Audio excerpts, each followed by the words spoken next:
Hi there, welcome to Breaking Barriers, a podcast where I discuss sports. And this is a season of cricket. We all are talking about the ICC Women's World Cup that's going on in India and Sri Lanka. Well, 8 teams are participating in 2 nations and for one title, one prestigious title. And this is not exactly just a title or a cup or the prize money that really matters to these young women or the girls across the globe. What matters to them is the pride, establishment, and acceptance in a society as cricket players, acceptance in a society as sports persons, as an athlete.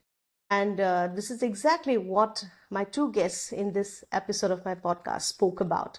I was very fortunate to have met these 2 wonderful women, veteran cricketers who represented their country, way back in 70s. And when I had an opportunity, an honor to speak to these 2 women, I got to learn so much about women cricket in India. I got to learn so much about how India exactly needs to take forward this revolution, this movement of developing women cricket in the country. These 2 women, Nilima Joglekar and Shubhangi Kulkarni, I was fortunate enough to have a word with them, sit down with them for a cup of tea during the opening match, during the inauguration ceremony in Guwahati Assam Cricket Association Stadium on the 30th of September.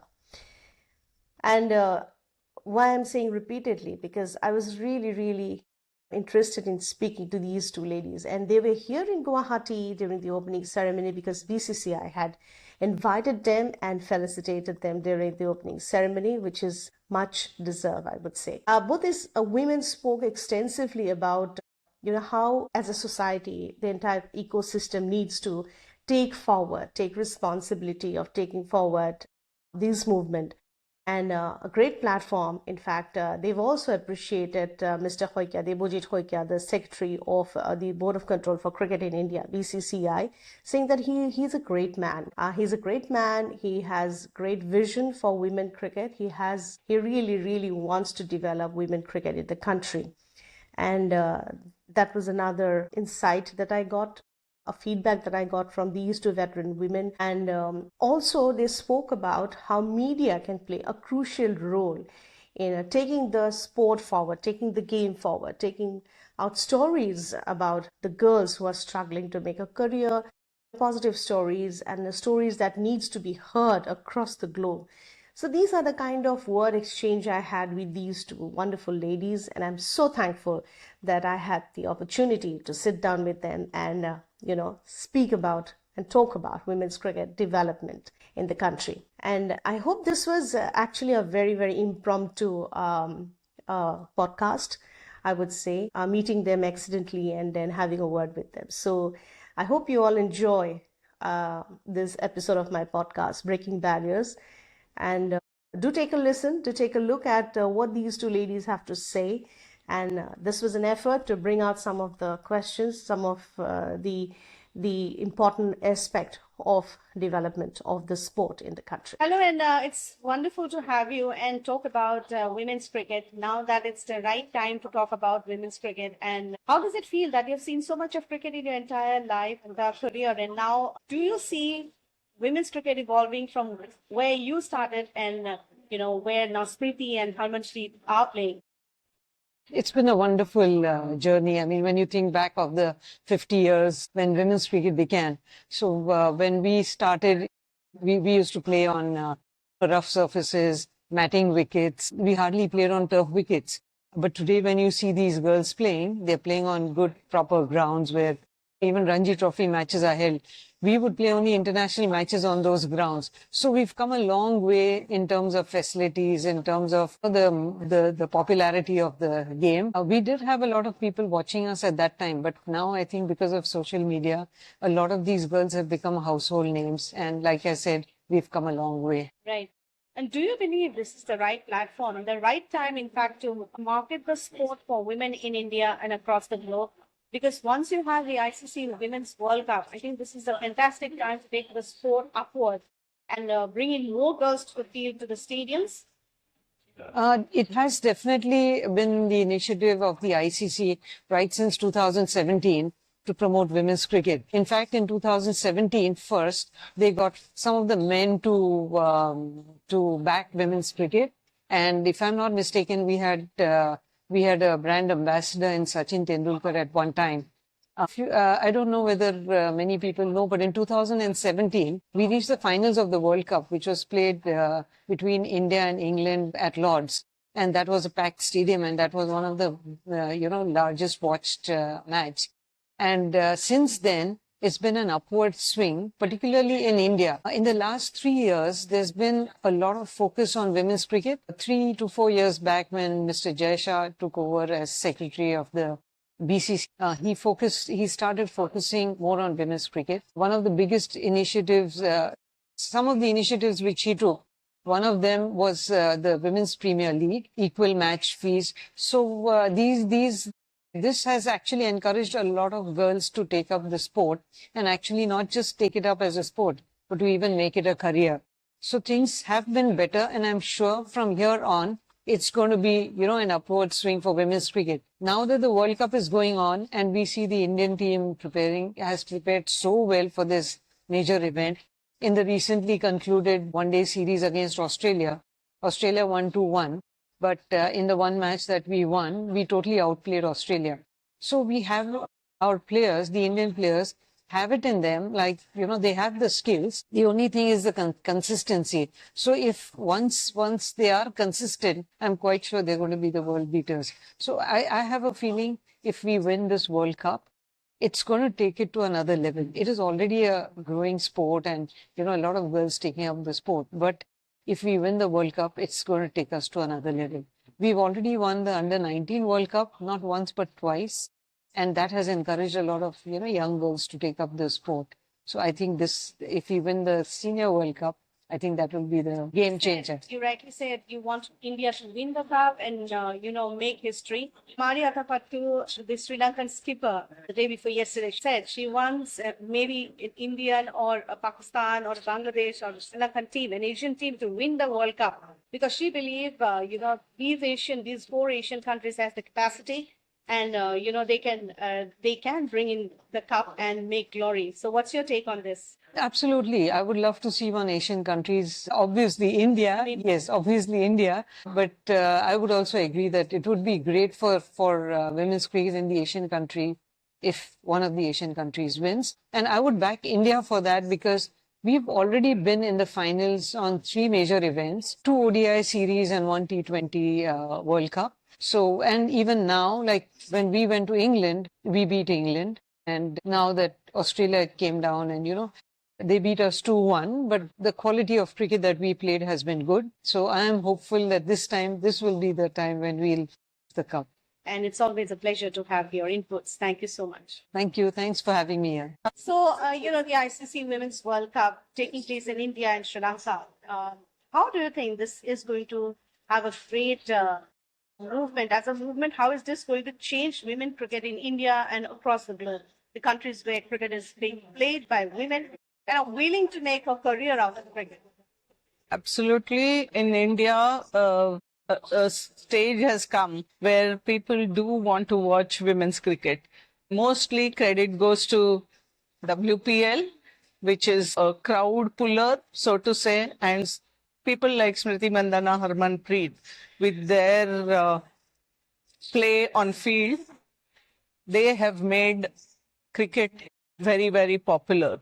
Though a lot needs to be done, and this definitely World Cup will bring that, because they will be household names, all the 15 players, and then there will be curiosity amongst population to know about women's cricket. So it's definitely going to help having World Cup at this stage, and BCCI is doing everything possible to. More needs to be done, but even this is good enough for women's cricket. But more definitely needs to be done where media reporting is concerned. Everything. I think media can play a major role in bringing women's cricket to everyone on the streets. Thank you. Do you also believe that just like 1983 Kapil Dev's World Cup brought in a lot of change, and cricket happened to be the religion since then, because nobody expected the underdogs India to win against the biggies like the West Indies. Yeah. So do you also believe that this particular ICC Women's World Cup held in India and Sri Lanka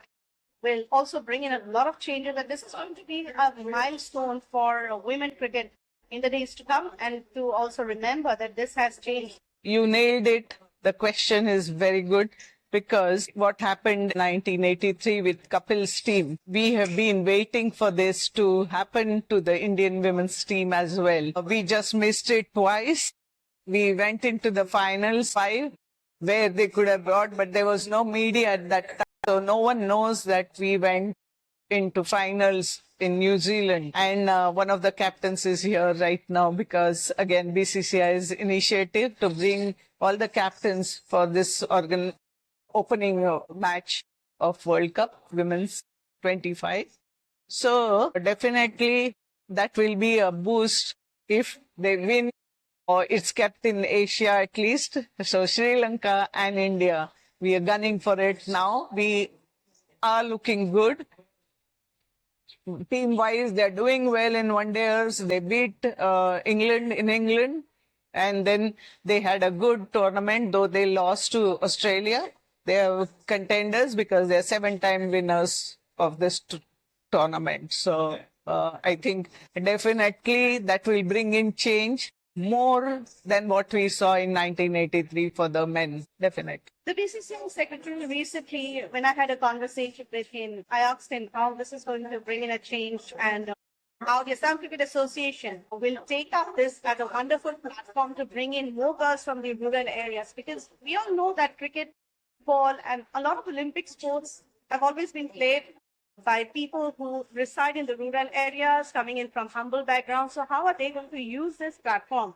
And the secretary of the BCCI, Mr. Debojit Hoike, he rightly said that WPL, pay parity, and this particular World Cup will definitely bring in a lot of change, and a lot of girls will come up and take up the sport to make a career. What's your take on this? It's a fantastic moment. First, that they are having World Cup matches in a place like Assam, where not much of cricket is played.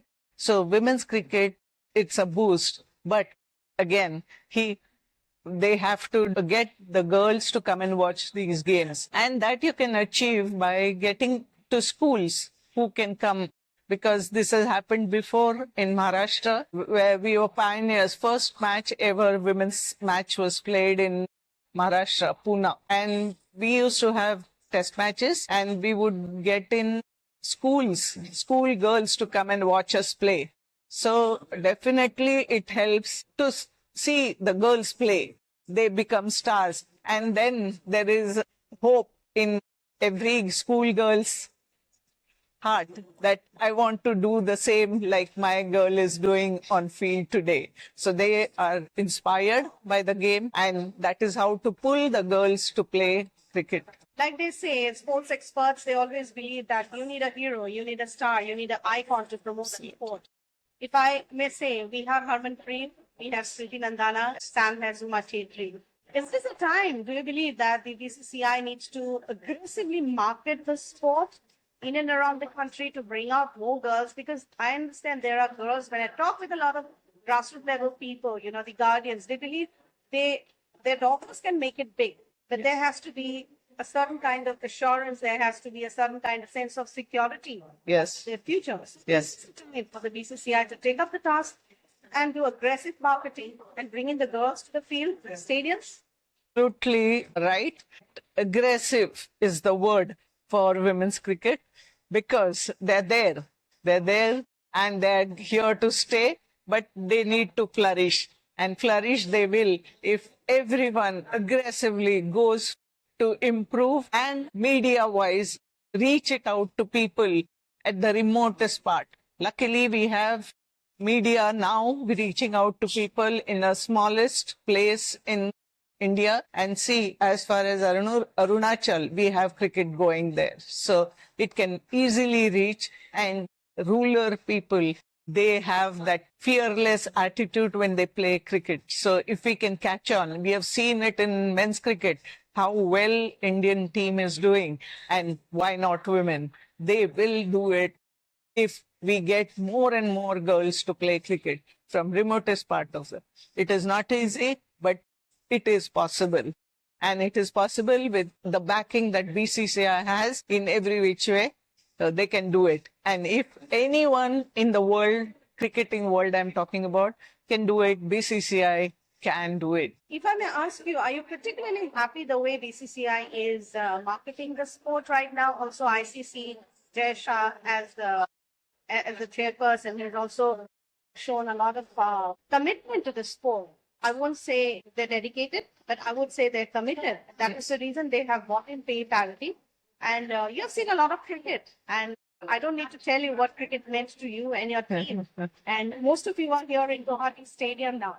Are you happy the way BCCI is taking up this women's sport and the way it is going? Or do you believe that there has to be a more proper structure so that the girls can come out again and again? Structure needs to be there. Definitely, BCCI is doing everything in their power right now, but they have slowly and steadily realized that women game can become really big. But again, there has to be structure right from roots, and then only they can bring everyone up, because every state is not doing that well. And they have to reach out to all the states possible. They should have zonal camps as such. They do have zonal camps. But then that is how, and all age groups. It has to reach all age group and transparency in what they're doing, even in the local areas where administration is concerned, or former players are concerned, getting in there, good people in administration so that they will look after women's cricket. Say good people, I would say a man with vision and a visionary. On that very note, thank you so much for speaking your heart out. It's always a pleasure to have you, and it's my honor that you have spoken to me on the sidelines of the first opener of the ICC Women's World Cup. Let's celebrate women's sports and let's celebrate these women are struggling. Thank you so much. Thank you. Thank you. Pleasure. So thank you so much for listening to this episode of my podcast, Breaking Barriers. I shall be back again with another episode. And obviously, Breaking Barriers is all about sports. It's a podcast on sports.